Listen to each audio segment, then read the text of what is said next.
El antiguo hospital psiquiátrico de Bestaven llevaba cerrado desde 1992.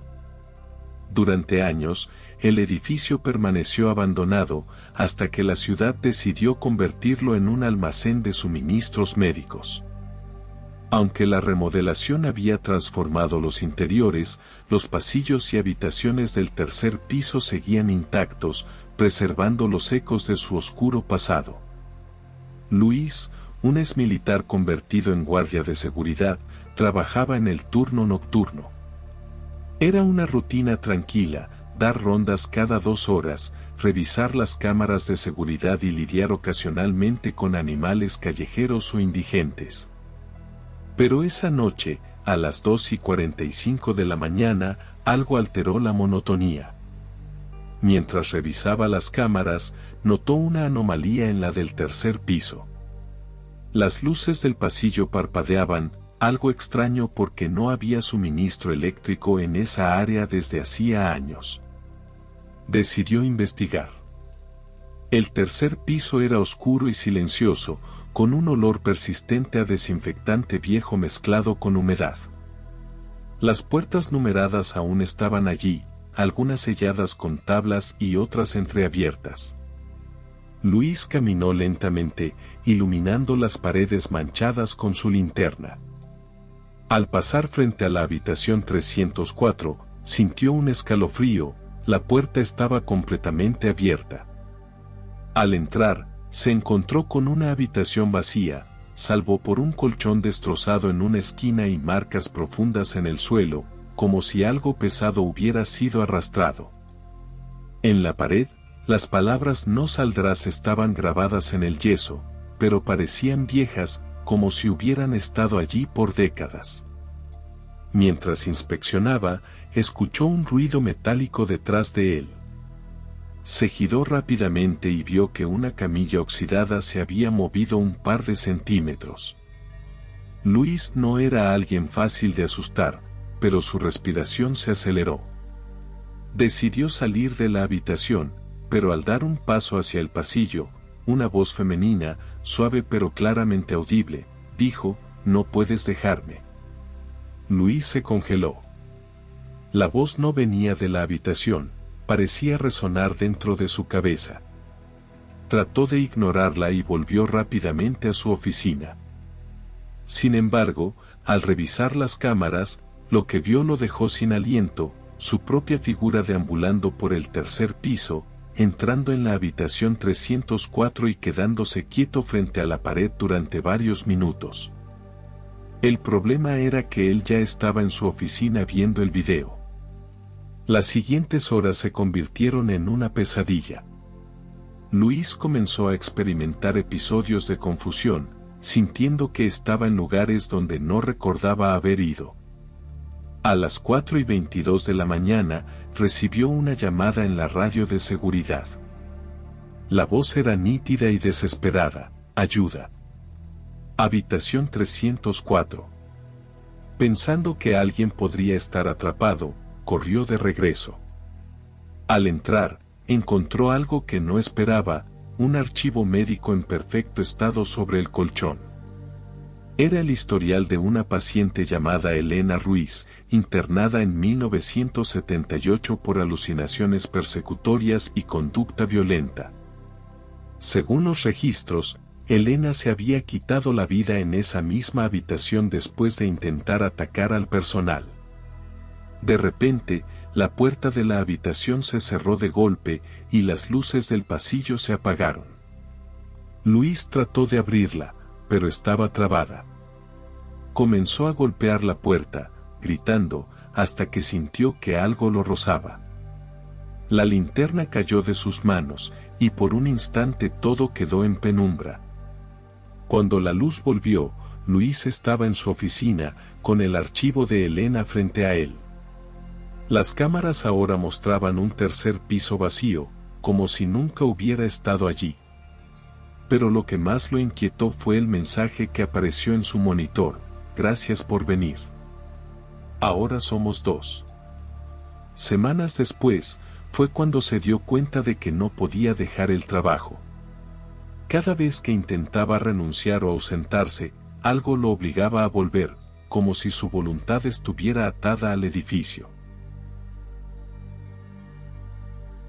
El hospital psiquiátrico de Arkham se alzaba como una mancha oscura en el paisaje de colinas boscosas. Cerrado en 1956 tras múltiples denuncias de negligencia y abusos, su fachada de ladrillos ennegrecidos parecía exudar una historia que la comunidad prefería olvidar. Sin embargo, cada octubre, investigadores paranormales alquilaban las instalaciones en busca de pruebas de lo inexplicable. Caleb Tucker, un enfermero retirado que había trabajado allí en sus últimos años de funcionamiento, aceptó acompañarlos como guía. Era una noche fría de octubre, cerca de las 10 de la noche, cuando el equipo de investigadores, 3 hombres y 2 mujeres armados con cámaras y grabadoras, se reunió con Caleb en la entrada principal. La puerta de hierro chirrió cuando se abrió, revelando un vestíbulo cubierto de polvo y papeles amarillentos que crujían bajo sus pasos. La sala de aislamiento está al final del pasillo del tercer piso, indicó Caleb mientras la linterna temblorosa iluminaba las paredes desconchadas. La tensión en su voz era evidente, hacía más de 40 años que no pisaba ese lugar. El grupo subió las escaleras lentamente. Las luces de las linternas proyectaban sombras que parecían moverse por voluntad propia. En el camino, pasaron frente a la antigua sala de electroshock, donde las camillas oxidadas aún estaban alineadas como soldados derrotados. Una de las investigadoras, Sara, comentó que la energía en ese lugar era densa. Al llegar al tercer piso, algo cambió. La temperatura bajó abruptamente y un susurro apenas perceptible llenó el aire. Caleb se detuvo. ¿Escucharon eso?, preguntó, pero nadie respondió. En su lugar, las grabadoras del equipo comenzaron a captar un murmullo creciente que parecía venir de todas direcciones. Eran las 11:45 de la noche cuando decidieron entrar en la sala de aislamiento. Las puertas de metal, algunas selladas con candados oxidados, mostraban números desvaídos pintados en rojo. Caleb señaló una en particular: ahí está la 317. Fue la última que ocupé antes de que cerraran. La habitación estaba vacía, salvo por un colchón podrido y marcas de uñas en las paredes de hormigón. El equipo comenzó a instalar sus equipos cuando el murmullo se transformó en una risa espeluznante. Las luces de las linternas parpadearon y Caleb sintió algo helado en su nuca. «Nos está observando», murmuró. De repente, una de las cámaras se cayó sola al suelo, destrozándose. Un investigador, visiblemente nervioso, gritó que había visto una figura detrás de Caleb, pero al girarse, no había nadie. Fue entonces cuando Caleb recordó algo que nunca había compartido: los susurros habían comenzado poco después de que un paciente en esa misma habitación lo atacara y muriera durante la contención. A la 1:03 de la mañana, el equipo revisó las grabaciones. En una de ellas, se escuchaba claramente una voz que decía: «Caleb, aún no hemos terminado». El enfermero comenzó a sudar frío. La voz era del paciente muerto.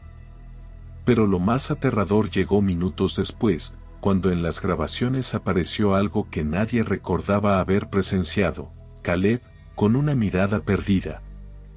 Entrando solo a la sala de aislamiento y cerrando la puerta detrás de él. La sangre de todos se heló al darse cuenta: Caleb nunca había salido de esa habitación. Maplevieux Asylum era un hospital psiquiátrico de la vieja guardia, con corredores interminables y ventanas altas enrejadas que apenas dejaban entrar la luz. A pesar de su arquitectura anticuada, aún estaba operativo en 2023, atendiendo principalmente a pacientes con trastornos graves. Sin embargo, en los últimos meses, algo había cambiado. el número de sobredosis fatales se disparó. La doctora Meredith Hall era nueva en el hospital. Tenía 29 años y un entusiasmo inquebrantable por marcar la diferencia, aunque el ambiente pesado del turno nocturno comenzaba a desgastarla. Era la 1:10 de la mañana cuando recibió un llamado urgente del tercer piso, el ala reservada para pacientes con antecedentes de autolesiones. Paciente en paro. Necesitamos ayuda en la sala 307, dijo una voz en la radio. Meredith tomó su equipo y corrió hacia el ala, acompañada por 2 enfermeros.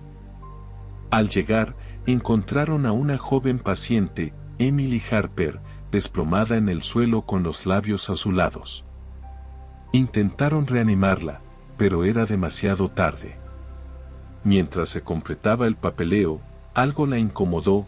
Emily no tenía acceso a ningún medicamento. ¿Cómo había ocurrido? El enfermero a su lado murmuró, es el tercero esta semana. Siempre en este pasillo. Las horas pasaron, y a las 3:33 de la mañana, mientras Meredith revisaba expedientes en su oficina, sintió un intenso frío. El monitor de su computadora comenzó a parpadear, y por un instante, vio un archivo que no recordaba haber abierto. El título decía, Reporte de autopsia, Meredith Hall. Confundida y aterrada, intentó cerrarlo, pero antes de que pudiera hacerlo, escuchó un ruido suave detrás de ella, como el roce de plumas. Se dio la vuelta, pero la oficina estaba vacía. Al día siguiente, Meredith decidió investigar más a fondo. Revisó los historiales de los pacientes que habían muerto por sobredosis y descubrió algo extraño. Todos habían fallecido exactamente a las 3:33 de la mañana en habitaciones del tercer piso.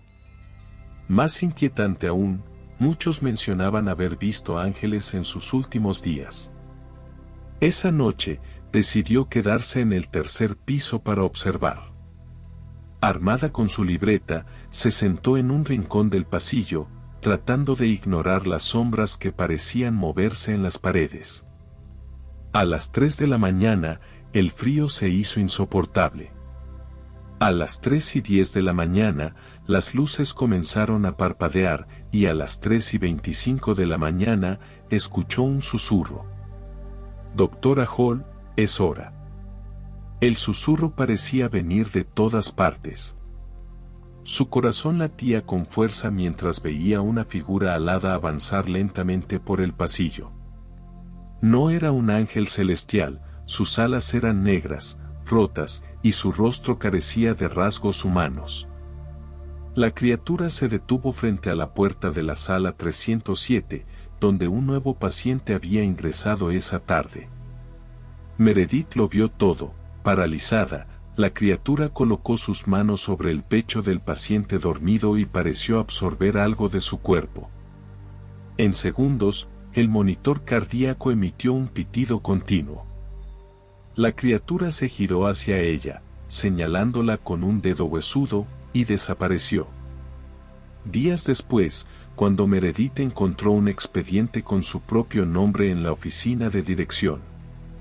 Según el documento, ella misma había sido paciente del hospital, fallecida por sobredosis en 1997. Al intentar confrontar al director del hospital, este solo le dijo, todos aquí estamos atrapados en un ciclo, doctora. Incluso usted. Ahora vuelva al tercer piso, sus pacientes la necesitan. Y eso es todo por hoy. Si llegaste hasta acá no queda más que agradecerte. Espero que hayas disfrutado de este video. Si te ha gustado por favor deja tu like. Suscríbete y activa las notificaciones para que no te pierdas todas las actualizaciones por venir en el canal. Gracias, hasta la próxima.